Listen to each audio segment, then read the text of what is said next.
Hi everyone, my name's Jenna and today I'm reviewing Does My Head Look Big in This by Randa Abdel-Fattah.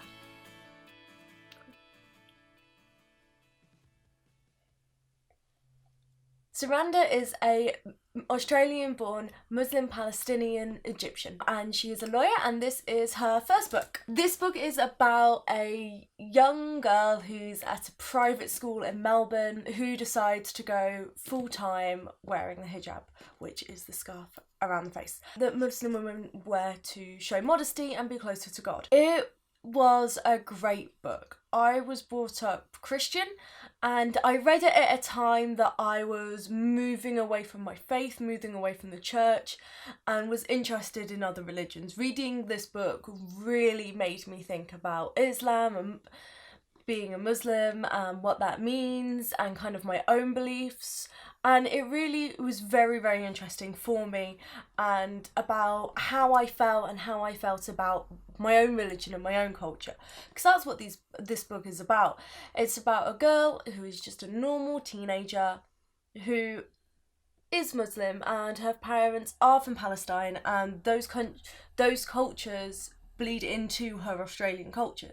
She has lots of different friends who are all from different backgrounds, they have different beliefs. So the book came out in 2006 and it starts with Amal watching Friends reruns during the holidays and watching the one where Rachel wears that awful bridesmaid dress for her ex-fiance's wedding.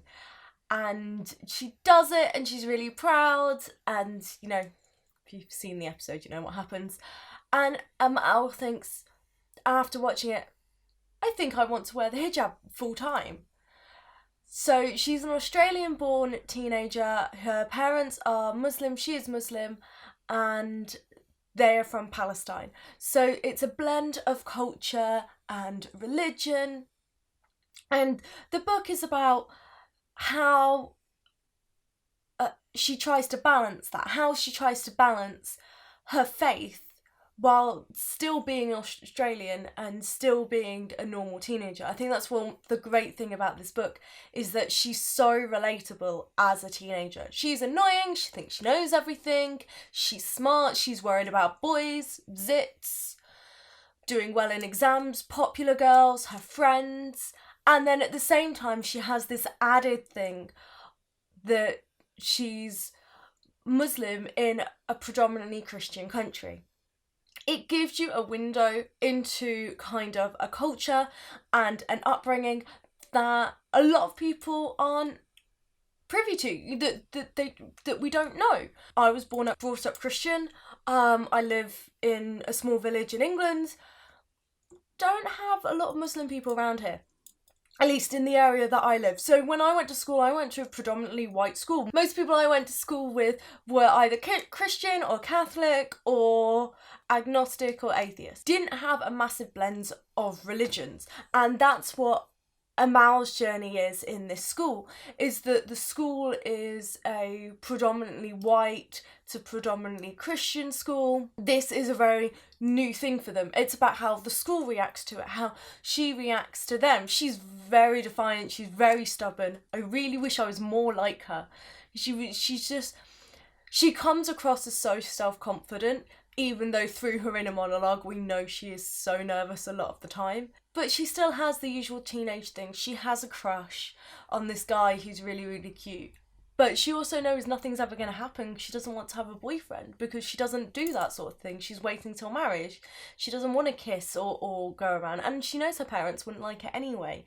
And I think it's really interesting in the book that we see a lot of different stories from different immigrant people, how they've kind of changed. So there's a Japanese family and how they come over, and they're quite set in their ways from Japan. And Elaine, her friend, says that when they go back to Japan, her aunts are wearing really like modern kimonos and everything like that, while her mum on special occasions wears really outdated kimonos from like 20 years before. You've got Amal's family they're very modern, but they're still very strict. Amal shouldn't be rude to her elders. Amal can't go out past 10:30. They don't want her at parties with alcohol. They don't want her running around kissing boys. They want her to do well at school. They want her to go to university. You know, they have a lot of expectations for her, and they have a very good relationship. She's a teenager, so she stomps her around, slams her door, tells them that they're ruining her life and she hates them. But none of it's ever really important, and it's just fun. But then her mum's family have gone completely other way. They're like, decide they're completely Australian. They've changed their names, they dye their hair. You know, they're trying to culminate so much. So when Amal makes the decision to wear the hijab, they do not like that. They think it's causing more problems, and it gives another perspective to the situation that Amal has put herself in, but Mal stays firm with her faith, and I think that's one of the great things in the book. So the book is overall a normal teen fiction book. She goes to school, she has crushes, she has friends, she has family drama. It's the basis of most young adult fiction. The only difference, the twist if you like, is that she's Muslim, and if you're not from Australia, she's also Australian. We get to see a protagonist that we don't normally get to see. We get to experience a culture that is normally not in the media unless we're hearing about terrible things that extremists do and pretend that that is what their religion is telling them to do. It's a really interesting, fun book, and I recommend it greatly. Okay, so that's it from me today. I hope you've all had a lovely week, and I will see you on Wednesday with my next NaNoWriMo video.